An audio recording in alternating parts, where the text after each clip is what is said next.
قمه زدن هم از اون کارهای خلاف است. من میدانم که حالا یه عده‌ای خواهند گفتش که آقا فلانی حقش بود اسم قمه رو نمی آورد. چه کار داشتی شما حالا؟ میزدن.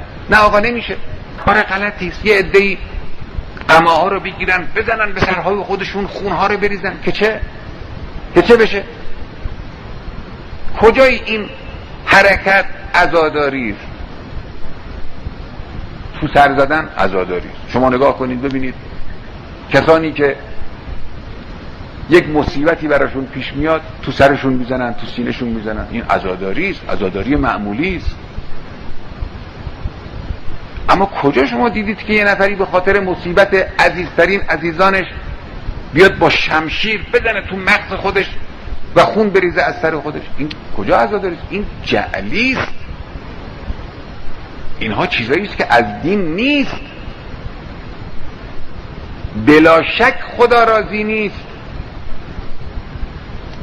علمای سلف دستشون بسته بود، نمیتوانستن بگویند امروز روز حاکمیت اسلام است، روز جلوه اسلام است، نباید کاری بکنیم که جامعه اسلامی برتر، یعنی جامعه محب اهل بیت علیهم السلام که مفتخرند به نام مقدس ولی اصل ارواحنا فدا، به نام حسین ابن علی علیه السلام، به نام امیرالمؤمنین علیه السلام، این جامعه در نظر مسلمان های عالم و غیر مسلمان ها به عنوان یک گروه آدم های خرافی بی منطق معرفی بشوند. من حقیقتا هر چی فکر کردم دیدم من نمیتوانم این مطلب رو که قطعا یک خلاف است، یک بدعت است، این رو به اطلاع مردم عزیزمون نرسونم. نکنن این کار را. بنده راضی نیستم.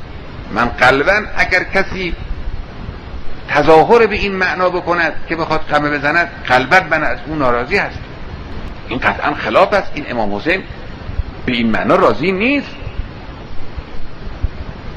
من نمیدونم از کدام سلیقه ها اینها رو همینطور هی میآورد داخل جوامع اسلامی ما، جامعه انقلابی ما.